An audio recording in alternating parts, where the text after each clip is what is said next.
नमस्कार दोस्तों, आप सभी का स्टडी फॉर यूपीएससी पीछे से हमें स्वागत है। आज तारीख है 8 सितंबर 2025 और 13 सितंबर को आपका एग्ज़ाम है। अब तो 5 दिन बचे हुए हैं आपके एग्ज़ाम में। सैटरडे को आपका एग्ज़ाम है, आज मंडे हो गया है। तो आज हम लोग क्या करने वाले हैं इसमें, तो पॉलिटी के एमसीक्यू को रिवाइज करेंगे। पॉलिटी के थ्रू एमसीक्यू से रिवीजन करेंगे हम लोग। और उसमें होगा क्या, तो दरअसल में एक्ट से जुड़े हुए, इलेक्शन कमीशन जुड़े हुए या इंपॉर्टेंट टॉपिक से जुड़े हुए कुछ सवाल होंगे। 80 के करीब में सवाल होंगे। ध्यानपूर्वक सभी सवालों को लगाने का प्रयास कीजिए और सभी का आंसर भी निकालिएगा। एग्ज़ाम में पॉलिटी मुख्यतः मध्यम स्तर से आसान स्तर तक के सवाल इसमें बनते हैं और यह बोनस सब्जेक्ट होता है क्योंकि इसमें स्कोर करना तुलनात्मक रूप से आसान होता है। सिलेबस डिफाइन है और पर्टिकुलर एरिया है कि वहीं से सवाल पूछे जाते हैं। ध्यानपूर्वक सभी सवालों को हल कीजिएगा। संविधान का निर्माण जब हम लोग पढ़ते हैं तो वहाँ पर 1773 से लेकर के 1935 तक के एक्ट को भी हम लोग पढ़ते हैं क्योंकि इसको संविधान में शामिल किया गया है। इसमें से कई सारे प्रावधानों को शामिल किया गया है, इसलिए इससे जुड़े हुए कुछ सवाल भी होंगे आज के वीडियो में। ध्यानपूर्वक सभी सवाल के आंसर निकालने का प्रयास कीजिएगा। जैसे यही सवाल है, 4 ऑप्शंस दिए गए, इसका आंसर निकालिएगा जरा। मार्ले मिंटो सुधार 1909 के संदर्भ में आपसे सवाल पूछा जा रहा है। इसने केंद्रीय विधान परिषद में सरकारी बहुमत को समाप्त कर दिया। इसने मुसलमानों के लिए एक अलग निर्वाचक मंडल का प्रावधान किया। तो दूसरा तो भाई गारंटेड ही सही होना चाहिए, तो जिसमें दूसरा नहीं होगा उसको तो एक हटा ही देंगे। इसने प्रांतीय विधान परिषदों में गैर सरकारी बहुमति की अनुमति दी, बहुमत की अनुमति दी। प्रांतीय विधान परिषद में गैर सरकारी बहुमत को अनुमति दे दी गई क्या, इसका आंसर क्या हो जाएगा। इसका पहले प्रश्न का आंसर हो जाएगा बी। 2 और 3 यहाँ पर सही दिया हुआ है, 2 और 3 यहाँ पर सही दिया हुआ है, पहला यहाँ पर गलत दिया हुआ है। मार्ले मिंटो सुधार ने केंद्रीय विधान परिषद में सरकारी बहुमत को समाप्त नहीं किया था बल्कि इसे बना करके रखा था। हालांकि इसने प्रांतीय परिषदों में गैर सरकारी जो बहुमत को अनुमति दी और मुसलमानों के अलग अलग निर्वाचन प्रणाली की इसी से शुरुआत किया गया था। तो इसको भी याद रखिएगा, इसका आंसर बी हो जाएगा। भारत सरकार अधिनियम 1919 के संदर्भ में हस्तांतरित विषय क्या था। दरअसल में 1919 के एक्ट में 2 विषय बनाए गए जिसको कहा जाता है, एक होता है आरक्षित, रिजर्व होता है, एक होता है हस्तांतरित जिसको ट्रांसफर्ड सब्जेक्ट कहा जाता है। दरअसल प्रांतों में शासन के लिए 2 प्रकार की प्रणाली थी। एक गवर्नर होता था और गवर्नर का अपना काउंसिल होता था, उसका एक छोटा सा कैबिनेट होता था जो शासन करता था। दूसरा एक होता था विधानमंडल, विधानमंडल जो शासन करता था अपने अधीन कुछ लोगों को लेकर के शासन करता था। तो विधानमंडल के अधीन शासन के कुछ विषय थे और गवर्नर के अधीन कुछ शासन के विषय थे, आरक्षित और हस्तांतरित। आरक्षित में केवल गवर्नर और उसका काउंसिल ही फैसला ले सकता था, जबकि हस्तांतरित विषय पर जो कुछ हद तक विधानमंडल को सहूलियत दी गई थी कि वो फैसले ले सकता है। जिसे पूछा जा रहा है हस्तांतरित विषय में क्या शामिल था, तो आप ऑप्शंस को पढ़िए जरा। ऑप्शंस को पढ़ करके आंसर निकाल सकते हैं। क्या आपको लगता है कि फाइनेंस कंप्लीटली दे दिया जाएगा हस्तांतरित विषय में, पुलिस भी नहीं दे सकता है, न्याय तो ब्रिटिश गवर्नमेंट के हाथों में थी। तो इसका आंसर क्या हो जाएगा, डी हो जाएगा, स्थानीय स्वशासन हो जाएगा। हस्तांतरित विषय में स्थानीय स्वशासन को शामिल किया गया था। चूँकि 2 लोग यहाँ पर शासन कर रहे हैं, गवर्नर और उसकी काउंसिल और एक विधानमंडल और मंत्री, तो इसको कहा जाता है द्वैध शासन प्रणाली, जिसकी शुरुआत 1919 से की गई है। इसको भी याद रखिएगा।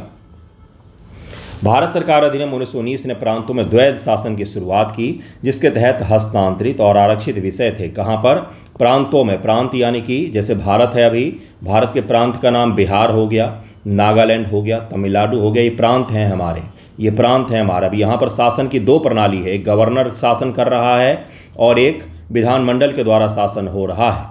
ध्यानपूर्वक समझिएगा, बच्चे शब्द पढ़ करके बढ़ जाते, कभी समझने का प्रयास ही नहीं करते क्या कह रहा है, यहाँ पर कौन सा द्वैध शासन की बात हो रही है, प्रांत का मतलब क्या है, हस्तांतरित और आरक्षित का मतलब क्या है।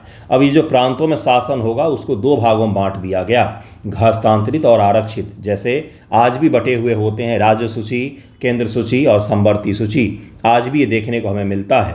इसका शुरुआती चरम रूप यही था। स्थानीय स्वशासन, शिक्षा और स्वास्थ्य जैसे विषय हस्तांतरित विषय थे जो निर्वाचित मंत्रियों के नियंत्रण में थे। अभी मैंने आप विधानमंडल बार बार आपको बोल रहा हूँ, तो निर्वाचित मंत्रियों के हाथों में ये हुआ करते थे। संविधान सभा की पहली बैठक किस तिथि को हुई थी, बहुत आसान सवाल, लेकिन बहुत बच्चे कन्फ्यूज हो जाते हैं इसमें। इसका आंसर हो जाएगा 9 दिसंबर 1946 को, और अंतिम बैठक 24 जनवरी को हुआ था। तो ये भी याद रखिएगा। इसका आंसर क्या हो जाएगा, इसका आंसर बी हो जाएगा। डॉक्टर सच्चिदानंद सिन्हा अस्थायी अध्यक्षता में हुई थी। मुस्लिम लीग ने इस बैठक का बहिष्कार किया था। कौन थे उस समय का अस्थायी अध्यक्ष? तो डॉक्टर सच्चिदानंद सिन्हा थे। बाद में राजेंद्र प्रसाद जी अस्थायी अध्यक्ष बनते हैं। भारत सरकार अधिनियम 1935 के तहत अवशिष्ट शक्तियाँ किसे दी गई थीं? अवशिष्ट शक्तियाँ किसे दी गई थी? यह दरअसल में यूपीएससी प्रीलिम 2018 का सवाल है, इसीलिए यहाँ पर पूछा जा रहा है। आपसे बताइएगा इसका आंसर। इसका आंसर हो जाएगा बी, वायसराय के हाथों में थी। इसका आंसर बी हो जाएगा। भारत सरकार अधिनियम 1935 ने केंद्र और प्रांतों के बीच शक्तियों को विभाजित किया था। ये शक्तियाँ इन सूचियों में शामिल नहीं थी। अवशिष्ट शक्तियाँ वे गवर्नर जनरल वायसराय को दे दी गई थी। इसका आंसर बी हो जाएगा। संविधान सभा की प्रारूप समिति के अध्यक्ष कौन थे? तो अध्यक्ष तो सबको पता होता है, लेकिन बीपीएससी प्रीलिम में इस बार सदस्य के नाम पूछे गए। तो डॉक्टर अंबेडकर तो इसके अध्यक्ष थे, ये तो सही है भाई। लेकिन इसके अलावा एन गोपाल स्वामी अयंगर, अल्लादी कृष्ण स्वामी अय्यर, के.एम. मुंशी, मोहम्मद सदाउल्ला, बी.एल. मित्तर, बाद में एन माधव राव द्वारा प्रतिस्थापित किया जाता है। बी.एल. मित्तर को एन माधव राव इसके सदस्य बनते हैं। और डी.पी. खेतान, बाद में जब डी.पी. खेतान की मृत्यु हो जाती है तो टी.टी. कृष्णमाचारी द्वारा उनको हस्तांतरित किया जाता है। अर्थात टी.टी. कृष्णमाचारी, उसके बाद से एन माधव राव, ये भी इसके मेंबर थे, ये भी याद रखिएगा। इसका आंसर सी हो जाएगा।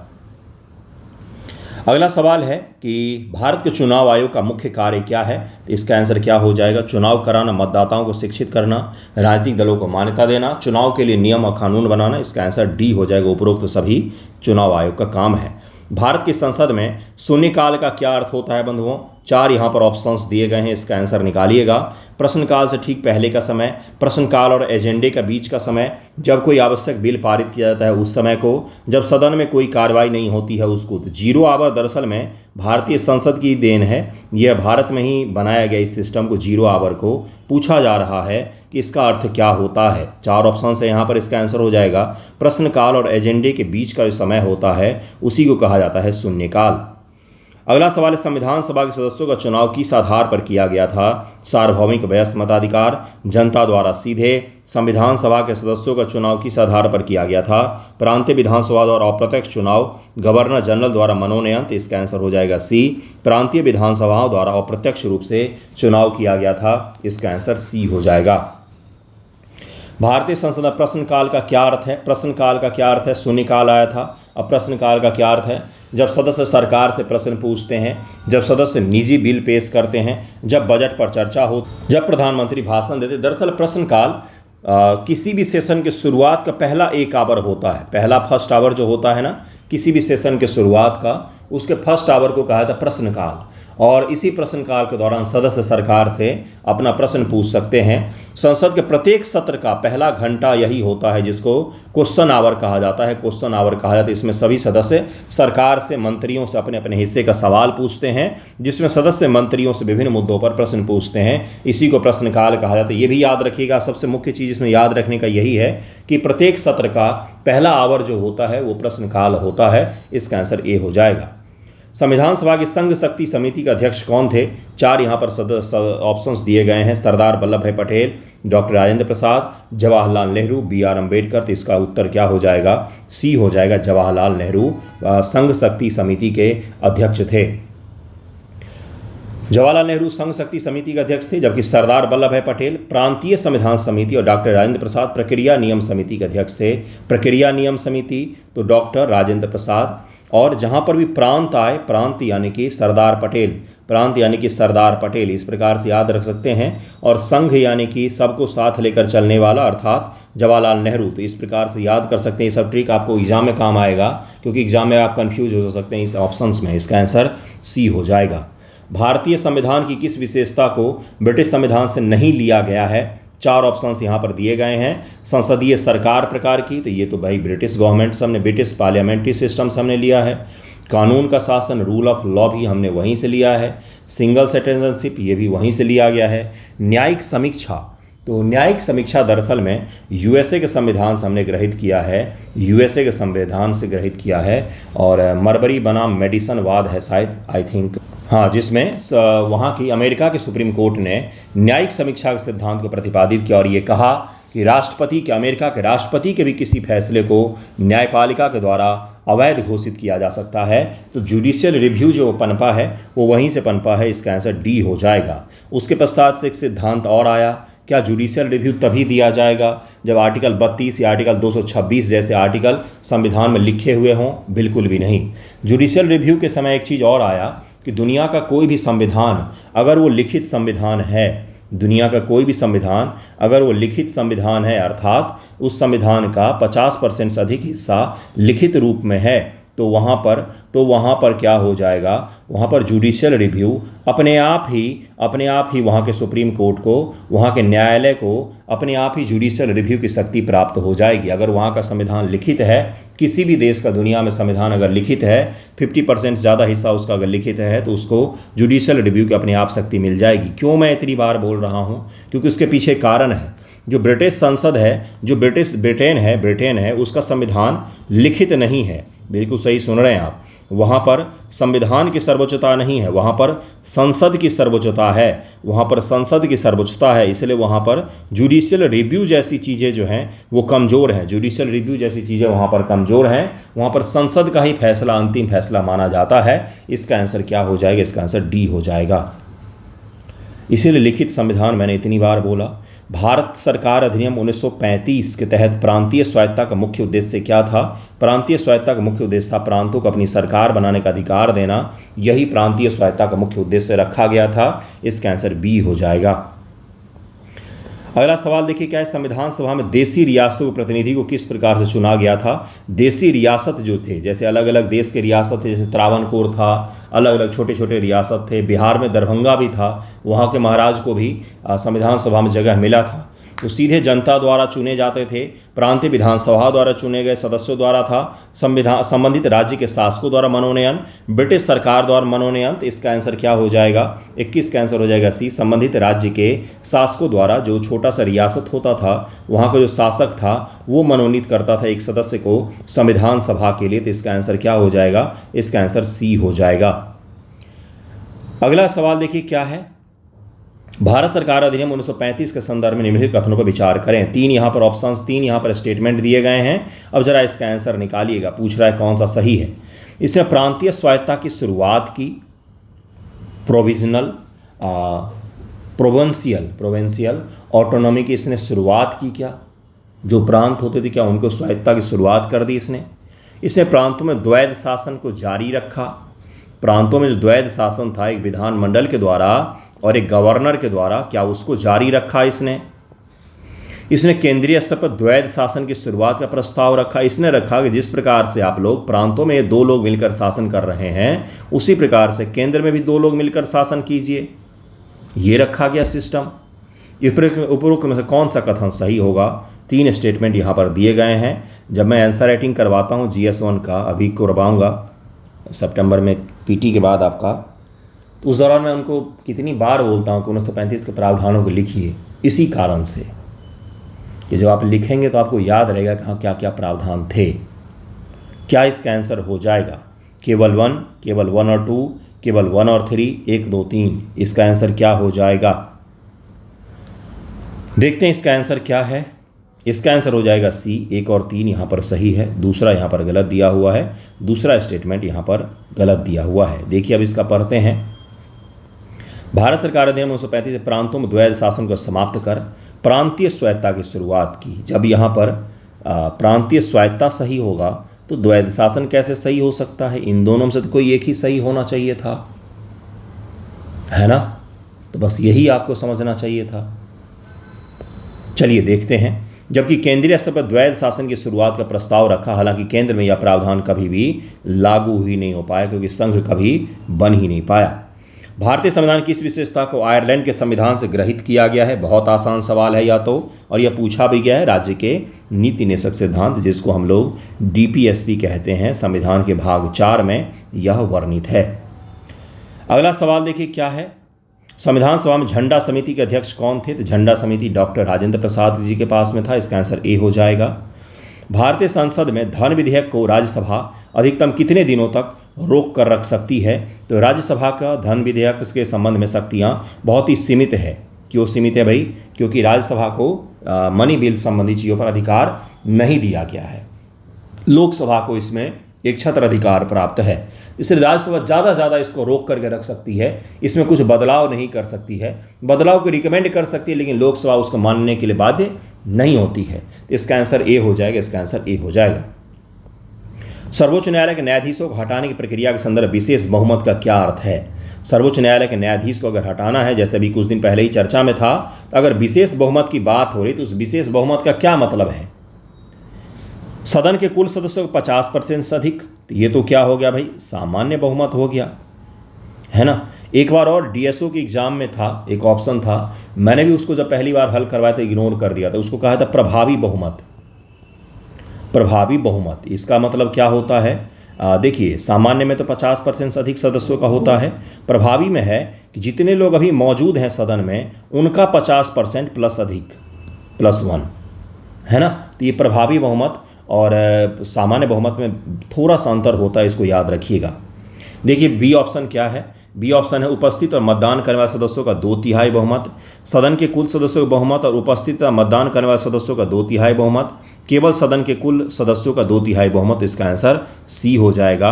सदन के कुल सदस्यों का बहुमत और उपस्थित तथा मतदान करने वाले सदस्यों का 2/3 बहुमत, इसी को कहा जाता है विशेष बहुमत। इसी के द्वारा महाभियोग जैसी प्रक्रिया शुरू की जा सकती है।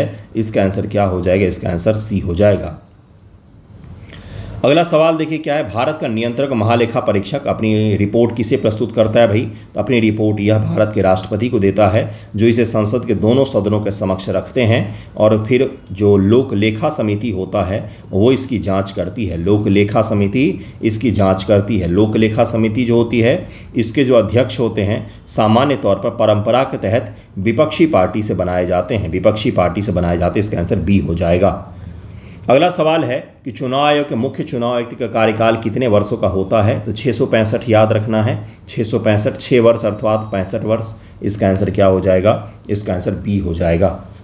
अगला सवाल है कि भारत के संविधान के किस भाग में मौलिक कर्तव्य शामिल है? तो मौलिक कर्तव्य सभी को पता होगा, भाग 4 में क्या है? डीपीएसपी। और भाग 4 के ए में क्या है? तो यहाँ पर मौलिक कर्तव्य का वर्णन है। इसका आंसर सी हो जाएगा।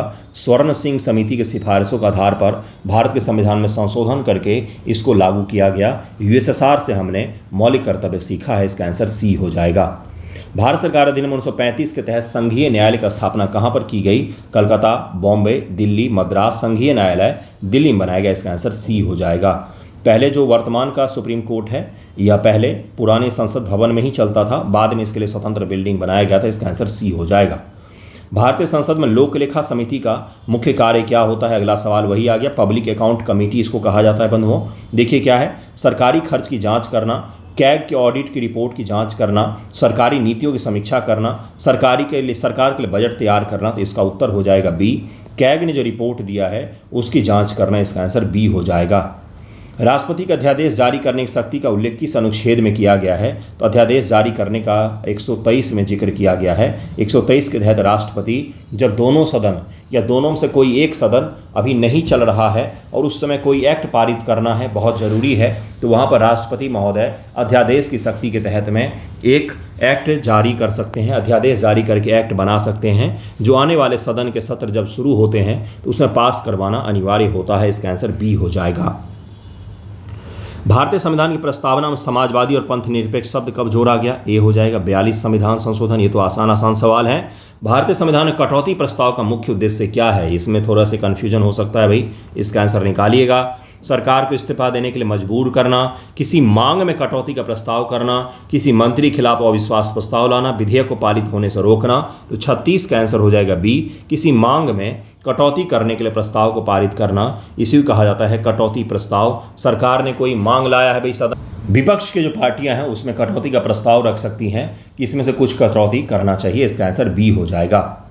अगला सवाल है 38 नंबर की संविधान सभा के संदर्भ में उद्देश्य प्रस्ताव किसने पेश किया था? डॉक्टर राजेंद्र प्रसाद, जवाहरलाल नेहरू, सरदार वल्लभ भाई पटेल, बी.आर. अम्बेडकर। तो यह जवाहरलाल नेहरू जी ने पेश किया था। इसका आंसर बी हो जाएगा। 13 दिसंबर 1946 को संविधान सभा में उद्देश्य प्रस्ताव पेश किया था।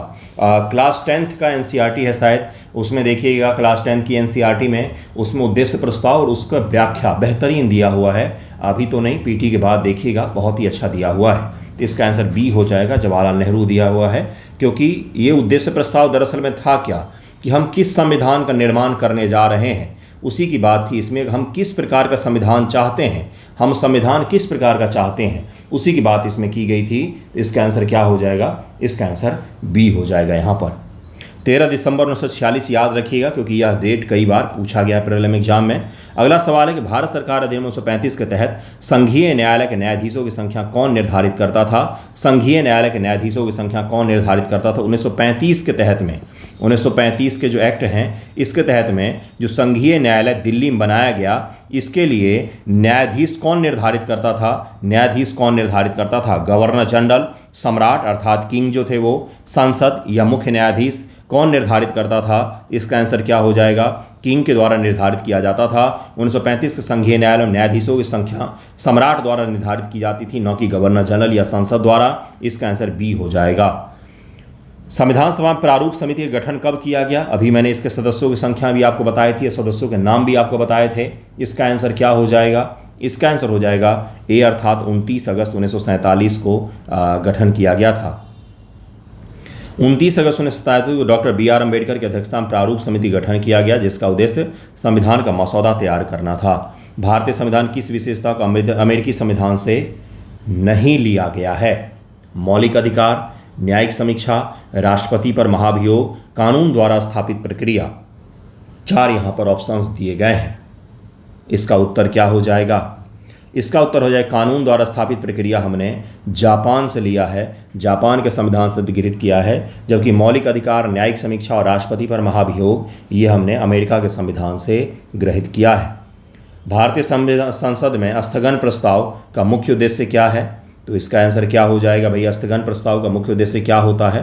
तो तत्काल सार्वजनिक महत्व के निश्चित मामलों पर चर्चा करना है, बाकी सभी मामलों पर चर्चा को रोक दीजिए और स्थगन प्रस्ताव ला करके तत्काल रूप से जो अभी तुरंत कोई मुद्दा आया है ऐसा जिस पर चर्चा करना बहुत ज़रूरी है, उस पर चर्चा शुरू की जाती है। तो इसका आंसर सी हो जाएगा। अगला सवाल है, लोकसभा के सदस्य बनने के लिए न्यूनतम आयु क्या है? लोकसभा के लिए न्यूनतम आयु क्या है ये तो अभी मैं बताऊंगा। पंचायत के लिए कितना होना चाहिए, पंचायत के लिए क्या आयु है, और राज्यसभा के लिए क्या है, और विधानसभा के लिए क्या है, ये आप मुझे बताने का कष्ट करेंगे, थोड़ा सा कष्ट कर लीजिए। पंचायत के लिए क्या, लोकसभा के लिए क्या है न्यूनतम आयु सदस्य बनना? अगर आपको लोकसभा का क्या है न्यूनतम आयु, इसका आंसर क्या हो जाएगा? 25 वर्ष हो जाएगा। 25 वर्ष हो जाएगा। आप मुझे बताएंगे कि इन तीनों का, पंचायत का बताइए क्योंकि राज्यसभा का तो यहाँ पर लिखा ही हुआ है 30 वर्ष। इसका आंसर ए हो, इसका आंसर सी हो जाएगा। पंचायत के लिए कितना है? अगला सवाल है, भारत का चुनाव आयोग किस वर्ष बहुसदस्यीय निकाय बना? पहले चुनाव आयोग एकल मेंबर निकाय था, एक मेंबर होते थे, फिर इसमें अनेक मेंबर शामिल किए गए, फिर एक मेंबर बना, फिर अनेक मेंबर बना, तो इस प्रकार से हुआ था। इसका आंसर क्या हो जाएगा? इसका आंसर सी हो जाएगा 1993 में। 1993 चुनाव आयोग एक मुख्य चुनाव आयुक्त और 2 अन्य चुनाव आयुक्तों के एक बहुसदस्यीय निकाय बन गया। इसका आंसर सी हो जाएगा। अगला सवाल है, भारतीय संविधान किस अनुसूची में राज्यों और केंद्रशासित प्रदेशों को राज्यसभा में सीटों का आवंटन किया गया? अगला सवाल है कि भारतीय संविधान किस अनुसूची में राज्यों और केंद्रशासित प्रदेशों को राज्यसभा में सीटों का आवंटन किया गया? किस अनुसूची में लिखा हुआ है? तो इसका आंसर क्या हो जाएगा? डी, चौथी अनुसूची में इसकी चर्चा की गई है। पहली अनुसूची में भारत के राज्य और संघ के जो क्षेत्र हैं उसकी चर्चा की गई है, तो इसको भी याद रखिए। दूसरी में कुछ जो संवैधानिक पद हैं जैसे राज्यपाल, लोकसभा अध्यक्ष, उपसभापति, भारत के कैग इत्यादि, इनके विशेषाधिकार, भत्ते, परिलब्धियां, इनकी चर्चा की गई है। तीसरी में शपथ वगैरह की चर्चा है। चौथी में राज्यसभा में सीटों का आवंटन की चर्चा है। पाँचवीं में आपको पता ही होगा कि ATMM में असम, त्रिपुरा, मेघालय, मिजोरम में जो अनुसूचित क्षेत्र हैं उसकी चर्चा की गई है।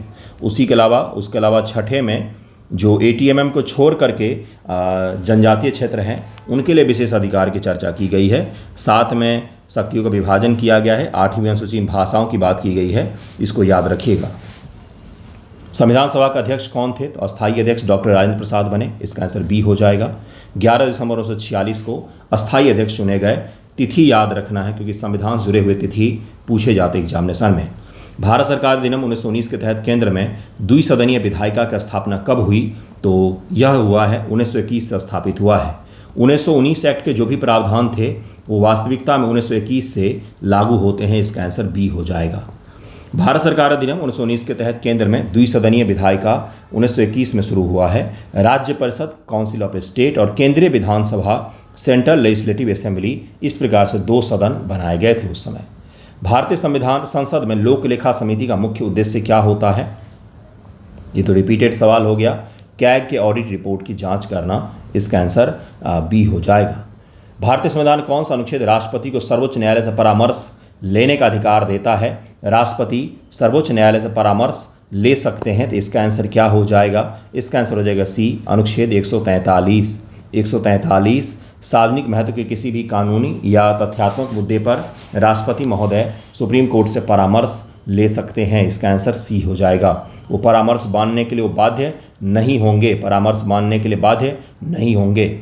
भारत का चुनाव आयोग किस प्रकार का निकाय है? तो एक संवैधानिक निकाय है। आर्टिकल 324 के तहत इसकी चर्चा की गई है कि भारत का एक चुनाव आयोग होगा, इलेक्शन कमीशन ऑफ इंडिया होगा, इसका आंसर बी हो जाएगा। जिसका काम क्या होता है? तो विधानसभा, लोकसभा, उसके अलावा राज्यसभा और राष्ट्रपति, उपराष्ट्रपति का चुनाव करवाना इसका काम होता है। तो इसका आंसर बी हो जाएगा। इसका आंसर बी हो जाएगा। बी इसका आंसर हो जाएगा। संविधान सभा में अल्पसंख्यक उपसमिति के अध्यक्ष कौन थे? तो HC मुखर्जी थे, इसका आंसर बी हो जाएगा। बी इसका आंसर हो जाएगा। अगला सवाल है कि भारतीय संविधान की समवर्ती सूची की अवधारणा किस देश से ली गई है? एक तो होता है राज्य सूची, जिस पर राज्य कानून बनाते हैं। एक होता है केंद्र सूची, जिस पर केंद्र का एकाधिकार होता है। एक होता है समवर्ती सूची, जिस पर अपने अनुसार दोनों कानून बना सकते हैं। लेकिन अगर केंद्र का कानून मौजूद है उस विषय पर तो वही प्रभावी होता है। इसका आंसर हो जाएगा बी, ऑस्ट्रेलिया। इसका आंसर बी हो जाएगा। संसदीय समितियां किस आधार पर स्थापित की जाती है? तो संसद के नियम और विनियम के आधार पर, विनियम के आधार पर स्थापित की जाती हैं। Rules and regulation of parliament के आधार पर संसद की बहुत सारी समितियां हैं जो स्थापित की जाती है। अस्थायी, अस्थायी, अनेक प्रकार की समितियां काम करती हैं। भारतीय संविधान किस भाग में संघ और उसके राज्य क्षेत्र का उल्लेख किया गया है? तो यह भाग 1 में बताया गया है कि भारत एक राज्यों का संघ होगा। एक बहुत बड़े गुरुजी का वीडियो देख रहा था जिसमें वो बता रहे कि भारत राज्यों का संघ है, इसलिए भारत से राज्य अलग नहीं हो सकते। अमेरिका परिसंघ है तो अमेरिका में राज्य अलग हो सकते हैं, बिल्कुल भी नहीं। अमेरिका में भी राज्य संघ से अलग नहीं हो सकते हैं, भारत में भी राज्य संघ से अलग नहीं हो सकते हैं। अमेरिका जो बना है वो राज्यों की सहमति से बना है, जबकि यहाँ पर क्या है, भारत सरकार ने राज्यों को अपने अंतर्गत शामिल किया है। तो यहाँ पर पावर सेंटर टू राज्य जाता है, वहाँ पर पावर राज्य टू सेंटर आता है। ये दोनों में अंतर है, बेसिक अंतर होता है। हालांकि हो सकता है किसी को भी कन्फ्यूजन, इसका आंसर ए हो जाएगा। संविधान सभा में प्रारूप समिति कितने सदस्य थे? तो इसका आंसर हो जाएगा सी, 7 सदस्य थे। 7 के नाम भी मैंने आपको बताया है, इसका आंसर सी हो जाएगा। भारत सरकार अधिनियम 1935 के तहत संघीय न्यायालय की स्थापना किस वर्ष हुई थी? 60 का आंसर क्या हो जाएगा? 1937 ईस्वी में हुआ था। वर्तमान का जो सुप्रीम कोर्ट ऑफ इंडिया देखते हैं आप, यही है। वैसे सबसे पहले अगर सुप्रीम कोर्ट की बात करेंगे तो कलकत्ता में किस एक्ट के द्वारा? तो 1773 एक्ट के द्वारा स्थापित किया गया था। केशवानंद भारती बनाम केरल राज्य मामले में सर्वोच्च न्यायालय ने किस सिद्धांत को प्रतिपादित किया था? ये आसान सवाल भले ही है, लेकिन ये बार बार पूछा गया है। पिछले साल भी आपके एग्जामिनेशन में पूछा गया था। इसका आंसर हो जाएगा बुनियादी ढांचे का सिद्धांत। बेसिक स्ट्रक्चर का डॉक्ट्रिन दिया गया जो कि अनडिफाइन होता है। बेसिक स्ट्रक्चर अनडिफाइन है। समय समय पर सुप्रीम कोर्ट के द्वारा बेसिक स्ट्रक्चर ऑफ कॉन्स्टिट्यूशन को डिफाइन किया जाता है। समय के अनुसार उस सिनेरियो के अनुसार से डिफाइन किया जाता है। फिर भी कुछ चीज़ों को शामिल किया गया है, जैसे धर्मनिरपेक्षता, जैसे न्यायपालिका की स्वतंत्रता इत्यादि जो है, ये सब बेसिक स्ट्रक्चर के भाग होते हैं। अगला सवाल है कि मिनर्वा मिल्स बनाम भारत संघ मामले में सर्वोच्च न्यायालय ने किस मुद्दे पर निर्णय दिया था? मिनर्वा मिल्स का मामला जो है किस मुद्दे से संबंधित है? अब आगे जो 10-12 सवाल हैं वो इसी प्रकार के सवाल हैं, अलग अलग फैसलों से संबंधित ही है। और इसके ईयर को भी याद रखना है, क्योंकि ये आपसे सीक्वेंस में लगाने को दे सकता है। जैसे 1773 कौन सा है भाई? 1973, तो ये है आपका केशवानंद भारती। 1980 कौन सा हो गया? तो मिनर्वा मिल्स का मामला हो गया, है ना। तो इसका आंसर क्या हो जाएगा? बी हो जाएगा मौलिक अधिकारों की नीति निश्चित सिद्धांतों के बीच जो संबंध है, मौलिक अधिकार और डीपीएसपी के बीच जो संबंध है, इसी की चर्चा मिनर्वा मिल्स बनाम भारत संघ मामले में 1980 में किया गया था, जिसमें कहा गया कि मौलिक अधिकार और नीति निश्चित सिद्धांतों के बीच संतुलन की नींव पर स्थापित है। इस मामले में यह भी कहा गया कि संसद नीति निश्चित सिद्धांतों को लागू करने के लिए मौलिक अधिकारों में संशोधन कर सकती है जब तक कि संशोधन संविधान के बेसिक स्ट्रक्चर को नुकसान नहीं पहुंचाते हैं। एसपी गुप्ता बनाम भारत संघ मामले में सर्वोच्च न्यायालय ने किस मुद्दे पर निर्णय दिया था? तो न्यायाधीशों की नियुक्ति में परामर्श, इसी को लेकर के निर्णय दिया था। यह 1981 का मामला बड़ा ही फेमस सा है, एसपी गुप्ता बनाम भारत संघ, जिसमें प्रथम न्यायाधीश मामला भी कहा जाता है।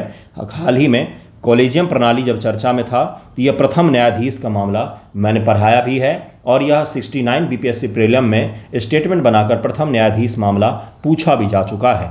सर्वोच्च न्यायालय ने माना कि न्यायाधीशों की नियुक्ति में परामर्श के लिए सहमति की आवश्यकता नहीं है, बल्कि इसमें केवल विचारों का आदान प्रदान शामिल होता है। इसका आंसर ए हो जाएगा। मेनका गांधी बनाम भारत संघ का मामला है, यह आर्टिकल 21 से जुड़ा हुआ मामला है। क्या है भाई? तो आर्टिकल 21 से जुड़ा हुआ है, इसका आंसर सी हो जाएगा। इसका आंसर सी हो जाए, जिसमें कहा गया था कानून की उचित प्रक्रिया की अवधारणा को आर्टिकल 21 के दायरे में मान्यता दी गई, जिसमें जीवन और व्यक्तिगत स्वतंत्रता का अधिकार का दायरा बढ़ाया गया था। एयरपोर्ट पर इनको गिरफ्तार कर लिया गया था, उसके पश्चात से ही ये चीज़ चर्चा में आया था। मेनका गांधी बनाम भारत संघ का मामला 1978 का मामला है, ये भी याद रखिएगा। इसका आंसर सी हो जाएगा। इंदिरा साहनी बनाम भारत संघ किससे जुड़ा हुआ है? तो आरक्षण की सीमा से। आरक्षण की सीमा 50% से अधिक नहीं बढ़ाया जाएगा। जातिगत आरक्षण जो है यह 50% से अधिक नहीं बढ़ाया जाएगा, ऐसा इसमें सुप्रीम कोर्ट ने फैसला दिया। लेकिन ईडब्ल्यूएस को शामिल करते हुए वर्तमान में भारत में 60% आरक्षण शामिल है, लेकिन जातिगत आरक्षण आज भी 50% ही है। हालांकि सरकार ने इसको बढ़ाने की बात की है कई सारे जगहों पर, जैसे जातिगत जनगणना जो होगा अगले साल, उसके बाद शायद इसको बढ़ाया जाए, क्योंकि अलग अलग पार्टियों के द्वारा मांग किया जा रहा है। मंडल आयोग का मामला था, ओबीसी आरक्षण के मुद्दे पर फैसला आया था। अगला है एसआर बोमई बनाम भारत संघ 1994 मामले में सर्वोच्च न्यायालय का निर्णय किस अनुच्छेद से संबंधित है? इसका आंसर हो जाएगा डी, आर्टिकल 356 से संबंधित है। 1994 का मामला है, 356 अर्थात राज्य में राष्ट्रपति शासन से संबंधित है। इसका आंसर डी हो जाएगा। क्या बोला गया कि एसआर बोमई मामले में सर्वोच्च न्यायालय ने अनुच्छेद 356 राज्यों में राष्ट्रपति शासन के दुरुपयोग को रोकने के लिए दिशा निर्देश जारी किया और कहा कि राष्ट्रपति शासन को लागू करने से पहले केंद्र सरकार को बहुमत साबित करना होगा। इसका आंसर डी हो जाएगा। Supreme court advocate on record association बनाम भारत संघ 1993 मामले सर्वोच्च न्यायालय ने क्या निर्णय दिया था? कि न्यायाधीशों की नियुक्ति परामर्श सहमति के बराबर है। ये निर्णय दिया था 1993 में। और प्रथम न्यायाधीश का मामला तो अभी मैंने आपको बताया ही है कि परामर्श नहीं, ये केवल विचार है। और यहाँ पर क्या कहा गया? परामर्श और सहमति बराबर ही है। इसका आंसर बी हो जाएगा। अगला सवाल देखते हैं क्या है। 70 तक सवाल है इसमें। यूनियन कार्बाइड कॉरपोरेशन बनाम भारत संघ मामले में सर्वोच्च न्यायालय ने निर्णय दिया था। किससे जुड़ा हुआ है यह मामला? तो दरअसल में यूनियन कार्बाइड से जुड़ा हुआ जो कचरा था, हाल ही में उसका निपटान किया गया है भोपाल में। आपको पता ही होगा कि 1984 के दिसंबर में बहुत ही भीषण हादसा हो गया था, जिसके कारण से कई सारे लोगों की मृत्यु हो गई थी। मिथाइल आइसोसाइनाइड की लीक हुआ था। एक बच्चे ने पिछली बार बोला था कि मिथाइल आइसोसाइनाइड नहीं था, यही था, मिथाइल आइसोसाइनाइड गैस ही था, जिसके लीकेज के कारण से इतने सारे लोगों की मृत्यु हुई थी। इसके कारण से ये मैंने आपको मुद्दा पढ़ाया है। यूनियन कार्बाइड कॉरपोरेशन बनाम भारत संघ 1989। इसका आंसर बी हो जाएगा। भोपाल गैस त्रासदी से जुड़ा हुआ था, पीड़ितों के मुआवजे से संबंधित था यह। अगला सवाल है आर डी सेट्टी बनाम भारतीय हवाई अड्डा प्राधिकरण मामले में सर्वोच्च न्यायालय ने निर्णय दिया था। क्या होगा? समानता का सिद्धांत, अनुपातिकता का सिद्धांत और मनमानी के खिलाफ का सिद्धांत का निर्णय दिया गया था सुप्रीम कोर्ट ऑफ इंडिया के द्वारा। इसमें करीब 70 सवाल मैंने आपको हल करवाए हैं, जिसे याद रखिएगा। इस प्रकार के सवाल पूछे जाते हैं। एक और वीडियो आएगा पॉलिटी का या मॉडर्न हिस्ट्री का, जिसमें रिवाइज में करवा दूंगा। थैंक यू सो मच आप सभी का वीडियो देखने के लिए।